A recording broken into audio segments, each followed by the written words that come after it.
1075 The Game Podcasting is sponsored by Modern Exterminating, a family-oriented company. Professional, honest, and dependable pest control solutions. We're your one-stop shop for all pests.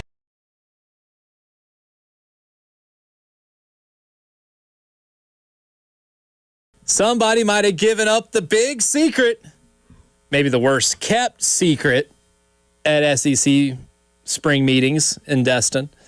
It's maybe the thing we all kind of assumed, right? When the American Football Coaches Association recommended a 2014 playoff. I think we could all make a certain assumption as to why they voted that way, but nobody had to say it. Yeah, some things are best left unsaid. Not unless you're Mike Elko. Yeah, Mike doesn't know the rules. He hasn't been in this game a long time. Mike Elko is channeling his inner George Washington. I cannot tell a lie. I did chop down that cherry tree. And I'm also going to divulge why we want a 2014 playoff. And here is what Mike Elko said. All right, so I just went through this in the hallway. I'm going to go through this on record. I don't know why you guys ask us. Like, why do you care what we think? Like, it doesn't matter what we think. I've said this before. I think there's two sides to that conversation. I think there's a good of college football where we better be really careful. I don't know why we're trying to become a trophy sport. I don't understand why that's something that we're trying to do. Then there's self-preservation, right? And so if you really ask me on record, what does Mike Elko want? I want 40, because then I'll make it and then I won't get fired. He's so charming. He's so charming. He's so lovable. He's this big doughy fella.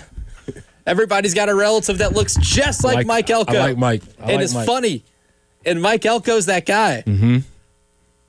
But he spilled the beans because the whole reason, I can't think of another one, why the AFCA would recommend a 2014 playoff or why any coach would cape for a 2014 playoff is anything other than job preservation. Yeah, it's the same reason why they've been so adamantly against adding a ninth conference game for the longest time. Job preservation. Because your record looks better without those extra opportunities for losses. And you can also say, hey, even though we did get losses, we did make the playoffs. Uh-huh. I made the CFP. I don't know what more you want from me. What I find so funny, and it's borderline cute that this is the thought process, is that fans are just going to start being really patient if you make the college football playoff every year and you don't advance. The interesting part that you say about that is I believe somebody in the press corps was like, well, Mike, what happens when you don't? And he's like, well, that'll take a couple years. So Mike is on it. He knows that a couple years later we'll be asking for more and more. But for now, it'll be fine. He said it's buying me time. Buying him time. It would buy everybody time. Also, Flex saying that I'll make it. I'll make it. Are there other coaches around the country who can guaranteed say that? With a 40-team college football playoff? Still a bunch of coaches like, I don't know, man. I don't think I'm going to be there every year. Yeah, 40. I mean, that obviously I think is really interesting for him to say that because everybody understands what he's saying and we all know that secret. But I think it's a fact, though. Mm-hmm. I do too. And until it reaches a point, they may think that. And when they talk amongst each other, they're saying, how much pressure could I get off my back if I got into a college football playoff? And I think that shine wears off after 1 year.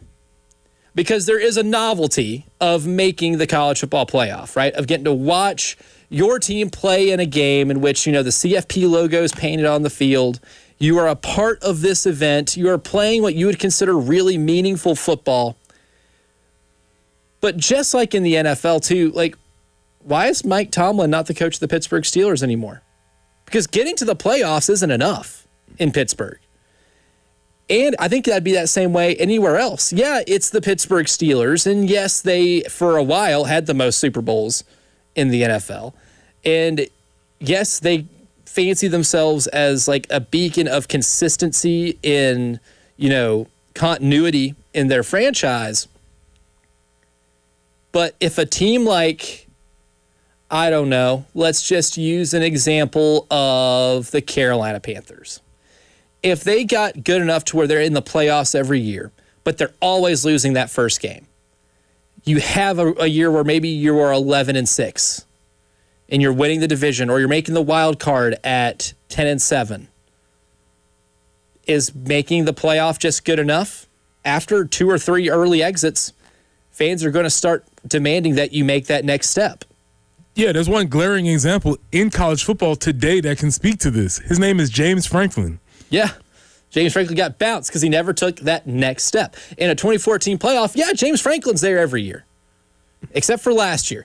Every other year he would have been coaching, Penn State is in the college football playoff. But if he's not advancing to a certain point and you're still not beating the best of the best, no matter how good of a coach you are, because I think James Franklin's a really good coach, and I've got no doubt he will succeed at Virginia Tech. And I have no doubt he's going to be able to have that job for a while. I feel really confident about that. If you could win like that at Vanderbilt and you could win 10 games every year almost in Penn State, I think you can go to Virginia Tech and make them relevant. But at a certain point, fans will get fed up if you don't make that next advancement. I think what a smaller college football playoff field did was give you, say that you are a dog and you are chasing cars in a parking lot, right? You're never going to catch it. But you can get close, especially with a 4-team playoff where there was that much exclusivity to it. But if you ever did catch one, it's the greatest thing ever. But you're not expecting to do it all the time, right?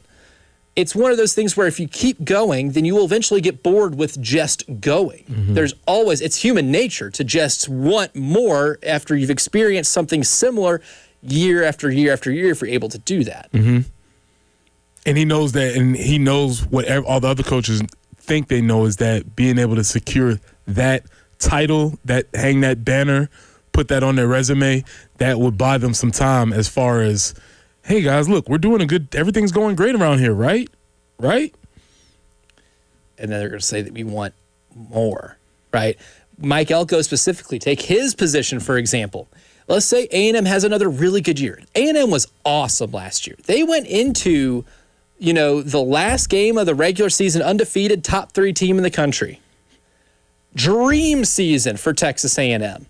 A school that is habitually 8-4 got to break past that, right? The thing they thought they could do with Jimbo Fisher, they did with Mike Elko. They got to a college football playoff. And then you didn't score any points against Miami once you got to the college football playoff. Still lost to Texas. That game still matters to them. But you didn't score hardly any points in the college football playoff once you got there. If you do it again this year and you get back and you get bounced in the first game again, it's not going to be soft and fuzzy and warm feeling.